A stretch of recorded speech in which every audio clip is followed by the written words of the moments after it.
Hey, this is William Ford at the Kaizen Dojo, and today we have the great pleasure of kidnapping Kumu Michelle Manu from her show, Masters Hall of Fame News, and she is here and raring to go.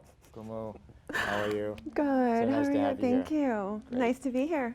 Tell us a little bit about how you got started in martial arts. Oh gosh, like probably every other young lady, was, ballet dropout and loved tap and acrobats, but always felt like I was a little bit more full contact and didn't really know what that meant. I just felt it within me. And then my mother signed myself and my younger sister up for American Kempo. And it was my first day and I was uncomfortable in my white gi and my white belt. And I'm like, this is silly. This is for boys, and within 10 minutes I realized that it was not for boys, it was for me, and it was probably martial arts, not necessarily Kempo, but was what I was missing. How long have you been doing martial arts for? I have been studying a little over 30 years. That's a long time. That's a very good investment. I hope to have another 40, 50 years. Yeah, we're just now starting to really learn this stuff, right? I've been doing karate for like 41 years now, and I'm just now discovering, it's like, oh wow, it's only taken me 41 years to learn this thing. We're always learning something new too. For sure. I know. For sure. Yeah.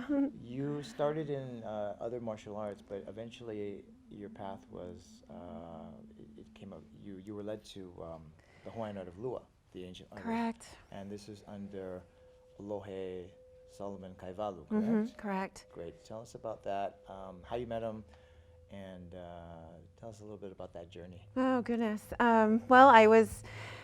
When I moved back home here to Southern California from Chicago, where I was a professional hula dancer and toured the Midwest, I wasn't sure if I wanted to go back into competition and still remain a professional hula dancer in all things Polynesian, so including Maori as well, and Tahitian, or if I wanted to return to the hard and continue with my martial arts. So I opened up the phone book. This is pre-internet, and I found Olohe's listing. I phoned and found out that he hasn't taught women in about 15, 20 years, and that he wasn't going to teach a woman. And so I pleaded, and I said, this is my experience, and I'm very interested. This is the art that I've been looking for, because it's not widely taught. There are very few students out there and very few kumus. And Olohe is the only grandmaster in his family system. So very difficult to try to convince him. In fact, his daughter actually hung up on me several times, and I kept calling back, just kind of pretending that we got disconnected. And he agreed, she agreed to take down my number, and he actually called 20 minutes later. After a 20-minute phone call of him asking me about my family lineage and my experience and my desire, what I want to learn from him, he invited me to come down and watch a class. And it was right there where I became a Haumana, a student, and the only female student in, now I say 30 years, but I think it's much longer. So I'm honored, and that's my path. And it took a long time to be given the title of Kumu, which is teacher. In our art, you're either a Haumana student, Kumu teacher, or Olohe. And Olohe there's only one Olohe. Right. So very honored to have that title, but that didn't make it to some of us until 2000. So there's been all of this training and a lot of dues, that have been paid in injuries. It's not the typical safety dojo type of training. I mean, you're set up. It's old school. Yeah. So people can look at me and think, oh, what the heck? It's this woman with long hair and female body parts and out there can hula, but I can hit like a man, and you can ask any of the guys. When there's a seminar and there's a new guy and they're like, ooh, who's that? And they want to work out with me. They're like, dude, please don't work out. You don't want to work out with her. And they say I hit like a man, and I attribute that to, of course, my upbringing, but also my Olohe, who didn't spare me any graces for being a woman. It was not aerobics time. It was time to train, and he was doing me a favor to not rely on anyone else for my safety and for my survival. So, explain the connection between hula and Lua. It's just so exciting, and it's exciting. A lot of people don't understand that. It's true. They are two sides of the same coin, right? Correct. And that Hula actually has martial arts origins that are very deeply hidden within the art. Correct. So please explain that to our viewers so that they can get a better understanding of that. Well, I think it's the quintessential kauna, the hidden meaning. You know, when I started learning hula from my aunt when I was 3, and it was the ancient fighting style, the kani. Back in the day when the missionaries banned the fighting arts, specifically the lua, it was hidden in the hula. And so hula dancers don't know that they're actually doing fighting techniques. And likewise, lua practitioners, you know, tough and strong and macho, they don't want to consider it being hula because they think it's too feminine. But both of my students learn both. They will not learn lua unless they learn hula, because that is, I call it the Tai Chi side of the Hawaiian culture. And then of course lua would be the striking side. You know, the kung fu portion, the karate portion. So it's learning how to strike and exerting, and that exertion of flow and mana, and then being able to actually do it and see that it is dance. You know, I mean, even simple hula moves with the kane, the bottom half of the body, their trips, their sweeps, their maneuvers, their lowly steps. They're all, and even with, you know, our arms, the wahine, it's all, hula are all striking moves. It's exciting to know that they're one and the same, and I think that practitioners don't necessarily embrace that theory, but I've fully embraced that, and it helps me be a better practitioner, a better kumu, be more in tune with my students and help them. You know, if they're not getting a specific lua technique or movement, I can go back to the dance and reference it, and guess what? Immediately that light bulb goes on and they've got it.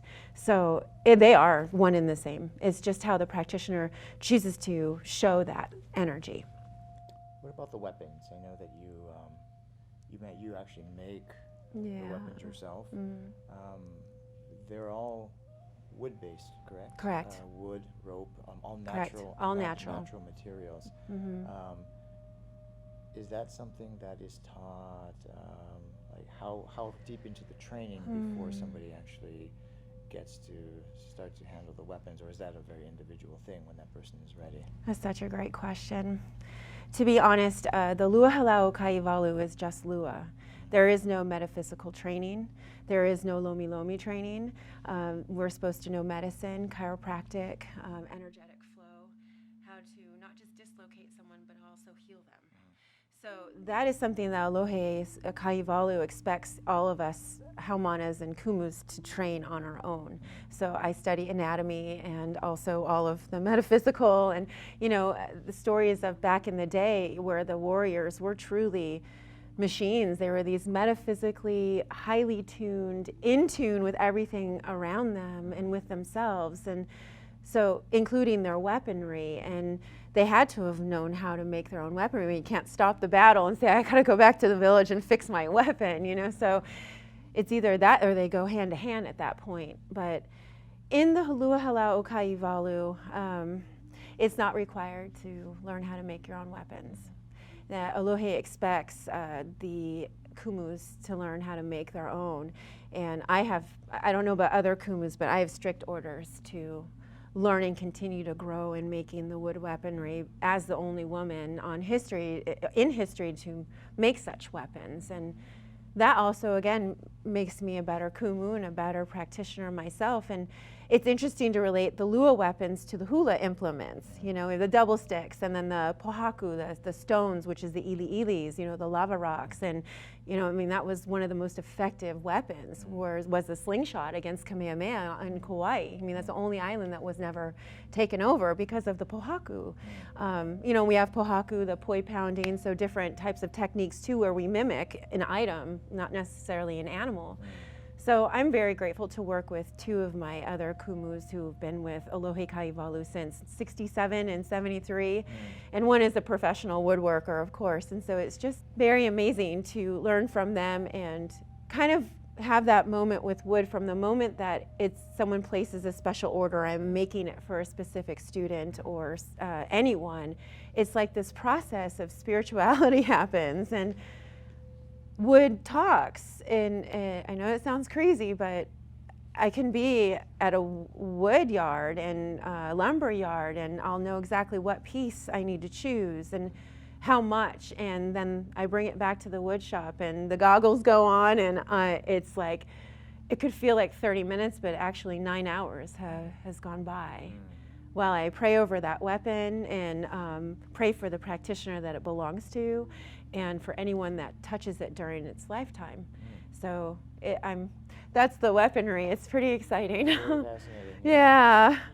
What is what's your vision for the martial arts over the rest of your life? What do you want to do?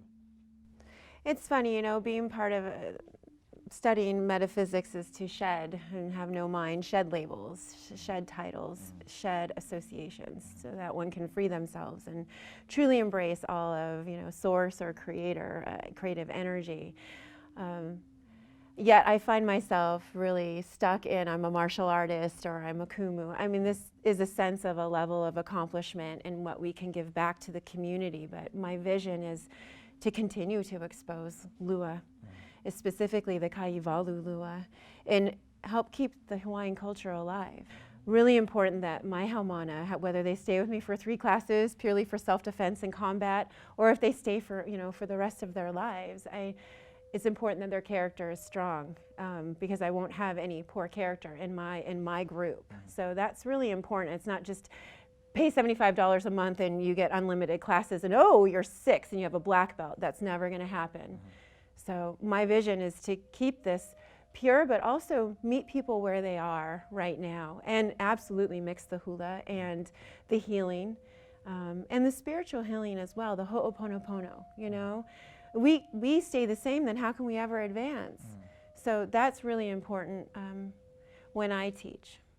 Great. Thank you so very much. Thank you. This has been great. This is Kumu Michelle Manu, and I'm Sensei Ford, and we'll see you next time. Thank you so much. Thank you.